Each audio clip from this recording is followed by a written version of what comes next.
tell us a little bit about, just your work and sharing faith, and how you've kind of done that publicly for Jesus. Yeah. So I've been a hairstylist for 18 years, and I worked with a big corporation for the first 14, 15 years of that, and then I went off on my own. So I opened my own salon in my house, and it's very one-on-one, intimate. I get to know my clients, and it's been great. I've gotten to go through a lot of life with them.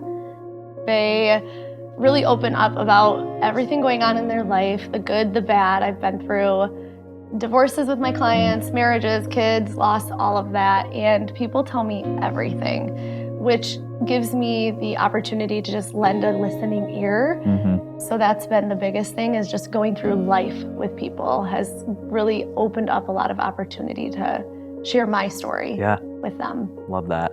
Has there been any kind of life change stories that have come from just the people you've been sharing your faith with and people you've been bringing to church, like any kind of cool stories that have come out of some of that? Yeah, I have a client that about 4 years ago I first met her, and I could tell she had just moved here and she was just not in a good place. And I kind of started talking about my faith, and right away she stopped me and was like, nope, I don't want anything to do with that. Wow. And so, that was probably my first experience where I was like, ooh, that's a little awkward. But through the past 4 years, getting to know her and her story, and then we've had a few conversations about, she had a loss in her family, and she had made a comment to me about I just don't get it. Life should not feel like this. I'm so lonely. It shouldn't just be about dying and being buried 6 feet under. And I just said to her, well, no, that's not what I believe, and I'd be willing to share that with you about why I believe that. And I invited her again to Frontline, and she came here, she sat with us, and she ended up leaving first service, and I thought she actually left to go home. She actually went to the prayer room and asked for someone to pray with her, and then ended up committing her heart to Jesus. Awesome. And that's incredible. Asking for him to be the Lord of her life. And since then, she came to the women's event, to the IF gathering. She's come to other Bible studies that we've hosted at our house. So she's searching. And I think a lot of that just came from questioning her own, stuff she was dealing with. Yeah, love that.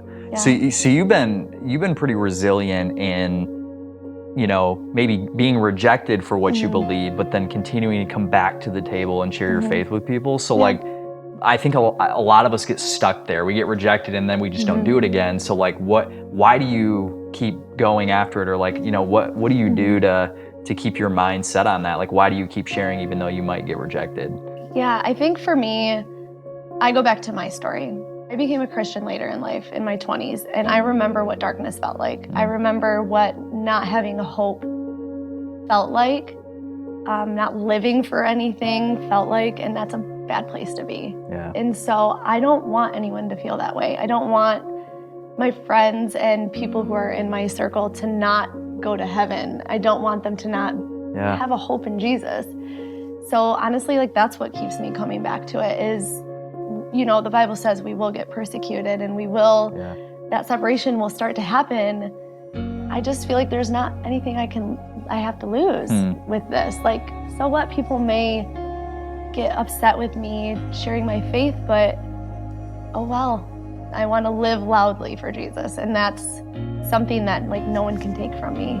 And I don't want people to live in darkness, and that's their choice. That's what God gives us free will for, but I have the opportunity and the responsibility to do my job. That's good. Yeah. So what's one thing you want the room to take away just from how you've lived, the things you've learned just by sharing your faith and just kind of being that witness for people? The biggest thing I would love to get across is we are not Jesus. We are not meant to save people.